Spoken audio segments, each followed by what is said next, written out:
Guys आज चाहिँ म नि भन्नुपर्दा चाहिँ आज चाहिँ यहाँ बाँस काट्न आएको छु हैन गाइस। र बाँस काटेर चाहिँ म चाहिँ त्यो बाँसको के भन्छ बारेर हो, यहाँनिर छ नि त हाम्रो बाँसघारी चाहिँ हो बारीमा। अन्त म चाहिँ बारीमा यहाँ बाँस काटेर चाहिँ त्यो गित्रा बुनेर चाहिँ त्यहाँनिर चाहिँ म कोपी रोप्नु गइरहेको छु गाइस हैन। र मेरो च्यानललाई हेर्दै गर्नुहोस् हैन, लाइक कमेन्ट अनि सब्सक्राइब फलो गर्न नबिर्सिनुहोस् हो।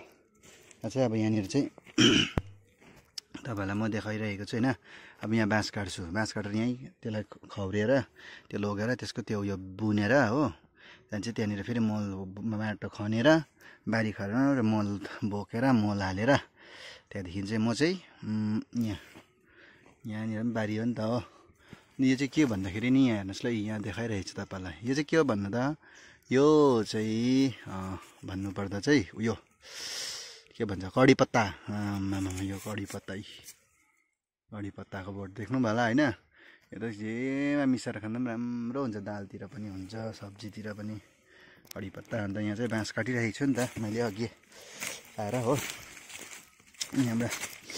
अन्त तलको ढालेको हो बाँस बोकेकोले उकालो सार्ने हत्तो हुन्छ। फेरि यहाँ चाहिँ हाम्रो यो बारीमा चाहिँ फेरि के छ भन्नु त, यहाँ लप्सीको रुख छ कि यस्तो के हो त, यो लप्सीहरू झरेर पाकेर यी फेरि यस्तो भइरहेछ यहाँनिर हो। अलिकति टेक्दाखेरि पनि यहाँ लप्सी झरेकोले गर्दा टेक्दाखेरि पनि सुल्किएर हुन्छ नि, हेर्नुहोस् नि लप्सीहरू हो। अन्त बाँस काट्दाखेरि यहाँ छिल्नु पर्छ ला हो, मैले त फेरि बिर्सेँ त आएर बामफोङ यहाँनिर छिल्नुको लागि यहाँनिर छ बाँसी काटिरहेछ कि यहाँनिर ढालेर हो गाइस। अन्त चाहिँ यहाँनिर बुन्नुपर्छ नि हो, हेर्दै गर्नुहोस् ल, हेर्नुहोस् है गाइस ल। यहाँ चाहिँ म अब यो बाँस गइरहेको छु, यहाँ चाहिँ बाँस उठाउँदैछु होइन। चाहिँ अब भिडियो कस्तो आउँछ होइन, यो राखेर चाहिँ बामफोक पनि छ। यो चाहिँ हाम्रो विधान साथीको बाबाले बनाएको यी सित्तै बेड पनि छ, यी कलमकै सित्तै ल यो बामफोक।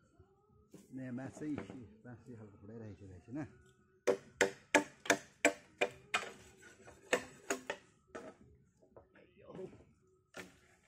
चाहिँ कोही बेला यसरी कामहरू पनि गर्नुपर्छ गाइस होइन।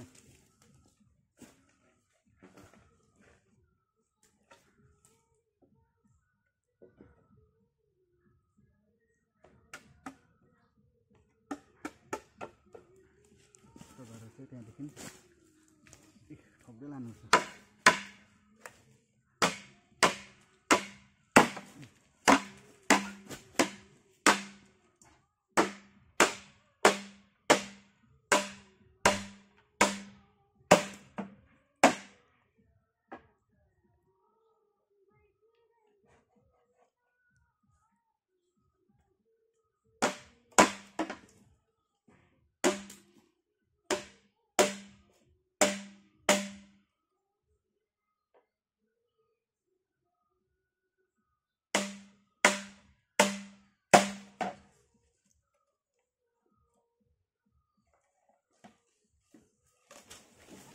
अलिक असुविधा हुँदैछ नि भाइ लामो भएर हो, लामो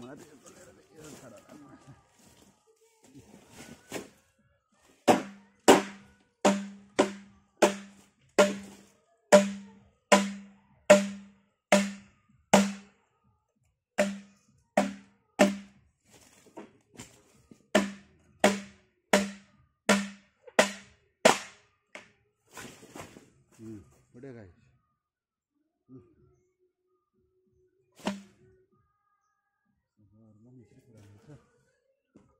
यहाँ त जग्गा अलिक सानो पनि गएछ।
यो हो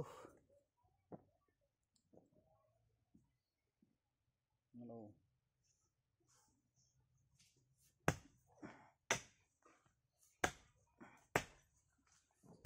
चाहिँ बारी खनेको है जक्सी चाहिँ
ओ गाइस पेपुलो सबैलाई भन्दा चाहिँ आज चाहिँ बारीमा काम गर्दैछु हो सबैलाई हेलो भन्दै आज चाहिँ यहाँनिर बाँस काटेर पनि यसरी बार्दैछु म त यहाँनिर हो बारीमा अनि यहाँ अगाडि चाहिँ अघि मैले उयो गरेको थिएँ नि त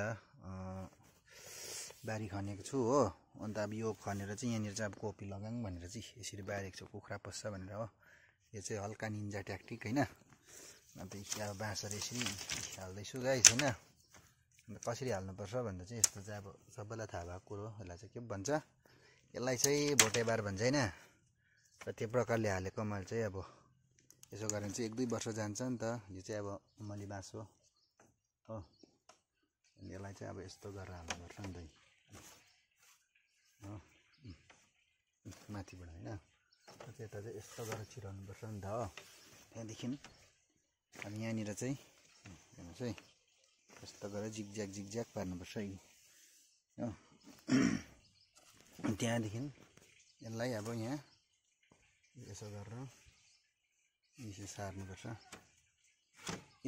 हो यतापट्टि पनि यहाँ बुनिसकेको छु हो यसो गरेर चाहिँ कुखुरा छिर्दैन र चाहिँ अब यहाँनिर चाहिँ कोपी लाउँछु मजाले कोपी रोपेर चाहिँ अर्ग्यानिक होइन खानु पाउँछौँ नि त यहाँ चाहिँ एकदमै यहाँनिर चाहिँ अब इस्कुसहरू माथितिर चाहिँ छ्याङछुङ पारेर चाहिँ यहाँ रोपिदिउँ भनेर छ्याङछुङ पारेको छु यहाँनिर घाँसहरू थियो सबै काटेर छ्याङछुङ पारेको छु हो यो चाहिँ घरमा बस्दाको काम होइन काम चाहिँ गरिरहनुपर्छ पर साग पनि रोपेको छु साग चाहिँ अब पानी लगाइरहेको छु गाइस होइन र चाहिँ अहिले यो बारी खनेको पनि तपाईँलाई भिडियोमा देखाउने छु र अब यो भोलिसम्म चाहिँ कम्प्लिट हुन्छ होइन शुक्रबार भोलि शनिबारसम्म चाहिँ कम्प्लिट हुन्छ यो बारी ल गाइस हेर्दै गर्नुहोस् होइन कोपी रोपेकोहरू पनि सबै कुरा तपाईँलाई देखाउने छु है अर्ग्यानिक बारीमा होइन यसरी रोपिन्छ अब यो बार चाहिँ यतिको अब 2-3 वर्षसम्म जान्छ हो र guys bye bye short video हेर्दै गर्नुहोस् लाइक कमेन्ट सेयर अनि सब्सक्राइब गर्नु फलो गर्नु नबिर्सिनुहोस् युट्युबमा तामाङ केटी इन्टरटेनमेन्टलाई नमस्ते बाइ बाइ